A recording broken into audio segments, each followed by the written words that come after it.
So if you guys remember, a little while ago, I went through and I broke my Jeep. And I've tried to come up with multiple different solutions with other chassis and everything, but none of them really satisfied me. And I don't have the capabilities of going through and fixing that unibody with a more permanent fix. So in my head, I had decided that I wanted a new chassis, and I've always wanted a Comanche. So I did the most logical thing, and I went out and I bought a Comanche. Now, I didn't say that I found the best Comanche, because this Comanche needs a lot of work.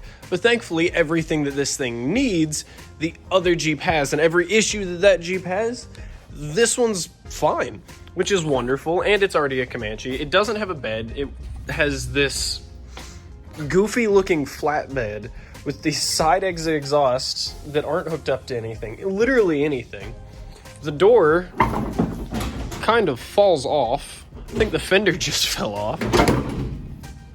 Yeah, no, that's fine. The interior is absolutely trashed. There's literal holes in the floor and Crocs. And basically this whole thing is just awful. You have these coil springs in the back, which is cool until you realize that the control arms are just leaf springs that have been cut in half. Now, everyone that I know has been calling me a complete and utter idiot because I decided to buy this. It was $400 with the title, and it has good bones. So I don't really think that I'm that dumb, but I guess that we'll see. We're gonna go through and we're gonna start stripping down the wiring harness, or at least what's left of it from the engine bay, because they went through and they cut everything.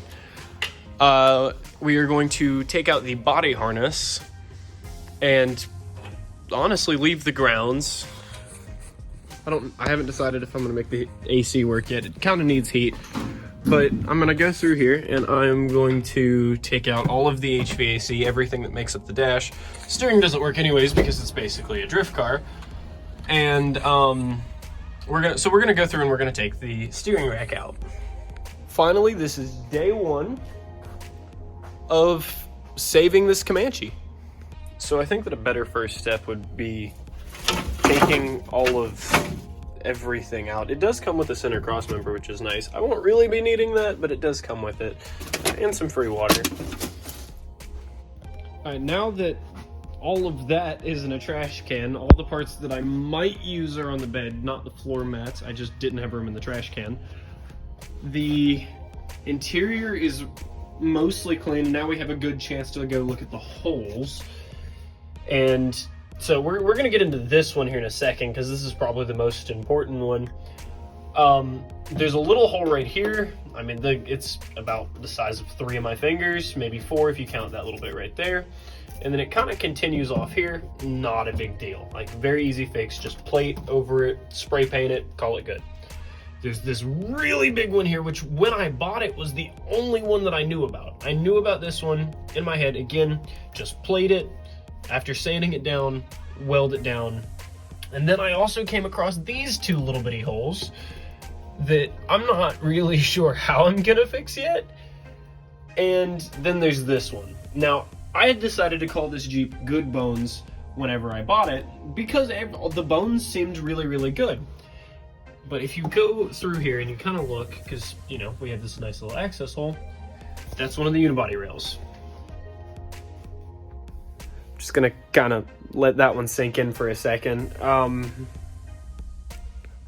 really haven't decided how I'm gonna fix this yet, but I think that the go-to plan is that I'm going to cut a notch here, not really worried about this surface rust, even though it kind of feels a little bit weak. Not really worried about that.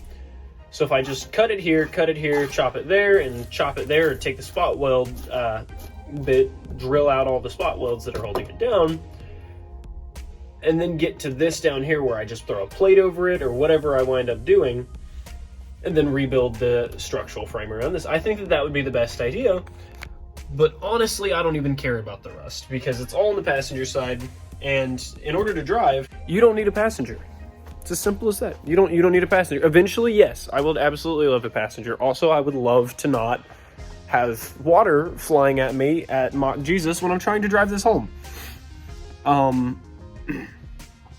Oh yeah, and then there's one more spot. So what's crazy is it's not even a rust hole.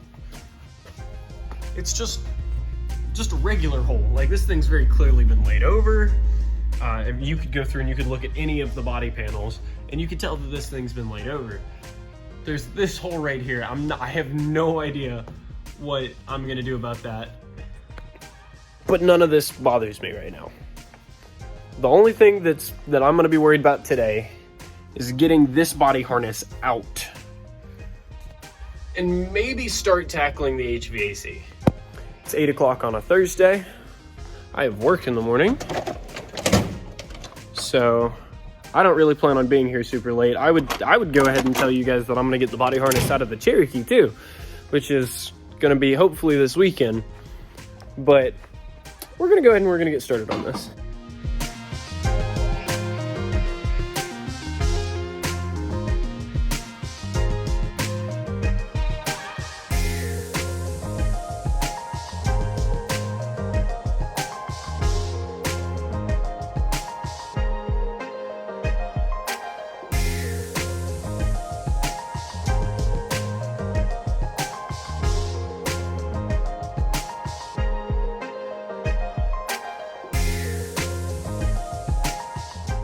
So unfortunately, my AirPods died, so no more music, and I guess that I'm done for today. I did get a decent bit done. We have a good bit of wiring right here that's just kind of ready to be hucked. I'm working on the fuse panel under the dash right now, just trying to get that out. And don't try to get like your feelings hurt because I'm cutting up this wiring harness. It was botched anyways. It's old, and I have the new one that's coming directly out of the Cherokee. Unfortunately, also didn't get to the HVAC. The fuse panel kind of kicked my butt a little bit, but no big deal.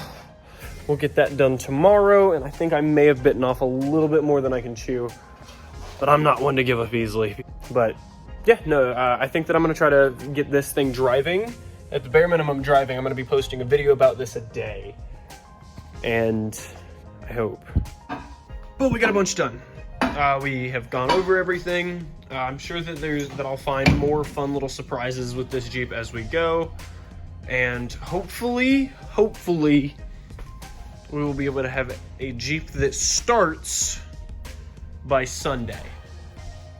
Until then, keep an eye out for tomorrow's video. I'm really, really excited about this.